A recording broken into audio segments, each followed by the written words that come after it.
Imagine standing at the edge of a towering wall of ice, a frozen monolith stretching 2 miles high into a gray, turbulent sky. In front of you is an alien landscape of howling winds, mammoths the size of houses, and suffocating, endless winter. Behind you is the only home your ancestors have known for thousands of generations. You are not a conquistador. You are not an explorer with a map and a compass. And you are not sailing under the flag of a European king. You are a simple nomadic hunter, wrapped in animal skins, holding a spear tipped with sharpened stone. You are about to step onto a landmass that will eventually be called North America, and you have absolutely no idea that you are making the most important, most grueling journey in the history of the Western Hemisphere. Through the U.S. lens, we often start our history in 1776 or 1492. But the true foundational origin story of this continent begins 20,000 years ago, in the freezing, desolate grip of the last ice age. This is the epic, terrifying, and astonishing story of how the first Americans traveled across the world to conquer a continent. To understand how humans made it to North America during the Ice Age, you have to understand the sheer apocalyptic scale of the world they were walking into. 20,000 years ago, the planet was locked in the grips of the Pleistocene epoch, a period where global temperatures plummeted and massive ice sheets, known as glaciers, consumed huge portions of the northern hemisphere. In North America, there were 2 unimaginably massive walls of ice. One crawled down from the Arctic, burying what is now Canada and the northern United States under thousands of feet of crushing ice. The other pushed down from the Pacific Mountain ranges. Between these 2 walls of ice, there was supposedly an impassable, frozen wasteland. North America was not the lush green land of plenty we know today. It was a brutal, unforgiving frontier where the average temperature was freezing, and survival was a daily, violent struggle against the elements and terrifying megafauna. Yet somehow, humans made it through. For almost a century, the dominant theory of how they accomplished this feat was known as the ice-free corridor. The ice-free corridor theory painted a picture of a long, grueling overland trek. As the Ice Age began to loosen its grip slightly, a narrow valley opened up between the 2 massive ice sheets running from modern-day Alaska down into the heartland of North America. But how did these early humans even get to Alaska in the first place? The answer lies in the ocean.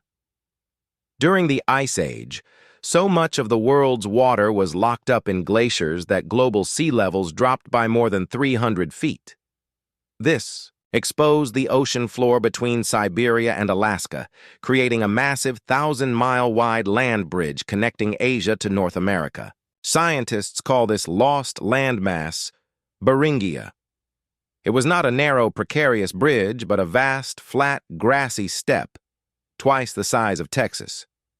The first Americans were actually Siberian nomads, following massive herds of grazing animals like caribou, muskox, and woolly mammoths across this exposed land. They didn't know they were crossing into a new continent. They were simply following the food. Once they crossed Beringia into Alaska, the old theory suggested they simply waited. They waited for hundreds, perhaps thousands of years, camped on the edge of the ice sheets until the ice-free corridor finally opened up, allowing them to walk single file down into the lower 48 states. It was a clean, simple, and highly logical explanation that stood unchallenged for decades. However, modern science has a way of shattering our simplest assumptions, and today, the story of the first American journey has been completely rewritten, revealing a route that is far more dangerous, far more incredible, and deeply tied to the ocean.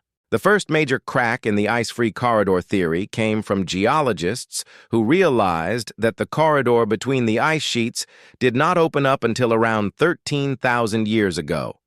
And even when it did, it was a lifeless, muddy wasteland, devoid of the plants and animals humans would need to survive. Yet, archaeological sites in Chile and Florida proved that humans were already living deep in the Americas well before that corridor was passable. If they didn't walk down through the ice, how did they get there? The answer is a phenomenon known as the Kelp Highway. Instead of waiting for the ice to melt on land, these ancient Siberian nomads looked to the sea. They built small, skin-covered boats, perhaps resembling the kayaks used by later Inuit peoples, and they began to move down the Pacific coastline. Imagine the sheer terror and awe of this journey. You are in a fragile boat, hugging the edge of a continent that is essentially a wall of ice. You are navigating freezing, turbulent Pacific waters, completely exposed to the elements. But the Kelp Highway offered a massive advantage that the frozen inland corridor did not: food. The Pacific coastline was a rich marine superhighway. The ice sheets calving into the ocean created a warm, nutrient-rich current that fed vast forests of giant kelp. These kelp forests teemed with fish, seals, sea otters, and seabirds. By traveling along the coast, these early Americans could hop from island to island, pulling their boats up on rocky beaches to hunt, shelter in sea caves, and gather shellfish. They didn't have to traverse a barren, icy wasteland. They were surfing a coastal buffet. This theory explains how humans spread down the coast of California into Mexico and ultimately all the way to South America in a fraction of the time it would have taken to walk inland. It transforms our image of the first Americans from desperate, starving wanderers trapped by ice into highly adaptable, skilled maritime navigators who conquered the continent by riding the waves. But regardless of whether they walked the elusive inland corridors or braved the coastal Kelp Highway, we must understand the reality of what this travel actually looked like. This was not a single expedition. This was not a group of 50 people who packed up and moved in a straight line. The peopling of the Americas was a generational migration that took hundreds, if not thousands, of years. It was a slow, creeping expansion of territory by small, extended family bands. A group might move 20 miles down a river valley in a single season, hunting a herd of mammoths. The next year, they might move another 20 miles. They were not explorers seeking a new world. They were survivors seeking calories. When they encountered physical barriers, like massive glacial lakes or towering mountain passes, they likely split up. One group went left, one went right. Over centuries, these tiny, almost imperceptible movements resulted in the complete population of 2 entire continents. They were constantly adapting to new ecosystems. When they first arrived, they were hunting the giant megafauna of the Ice Age, using intricate stone tools and spears to take down creatures that dwarfed anything seen on Earth today. As the climate warmed and the great beasts went extinct, these nomads did not die out. They adapted. They invented the atlatl, a spear-throwing lever that increased their range and power. They learned to hunt smaller, faster game like deer and bison. They foraged for wild plants, nuts, and berries, slowly developing a deep, intimate knowledge of the incredibly diverse landscapes of the Americas. As the Ice Age finally came to a staggering end around 11,000 years ago, the massive ice sheets began a rapid, catastrophic retreat. The melting ice created unimaginable floods that carved out the landscapes of the modern United States. The Great Lakes were formed. The Mississippi River swelled to a massive, churning torrent. And as the ice vanished, it revealed a vast, fertile, open continent. The small, scattered bands of nomads who had been trapped in pockets along the coasts and in the south suddenly exploded across the landscape. This era gave birth to what archaeologists call the Clovis culture. The Clovis people were master flint knappers who created beautifully crafted spear points that were incredibly lethal. They swept across the North American plains in a matter of centuries, hunting the last of the mammoths and mastodons. From the deserts of the American Southwest to the swamps of Florida, from the forests of New England to the plains of the Midwest, humans had fully claimed the continent. They had traveled from the frozen steppes of Siberia, across the lost land of Beringia, along the icy coasts of the Pacific, and into the heartland of a new world.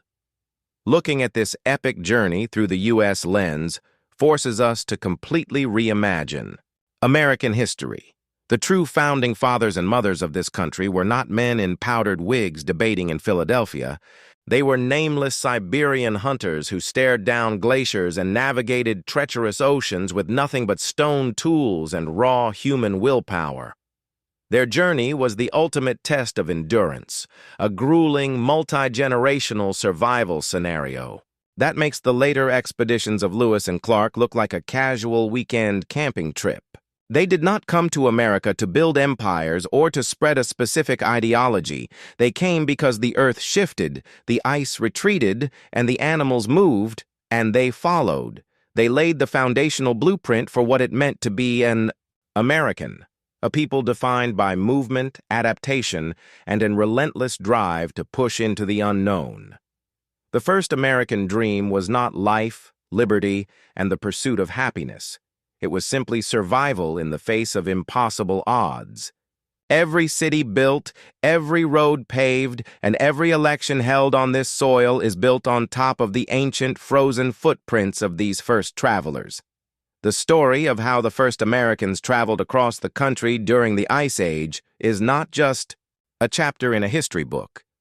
It is the ultimate origin myth of the Western Hemisphere, a testament to the unbreakable human spirit that conquered the ice and birthed a continent.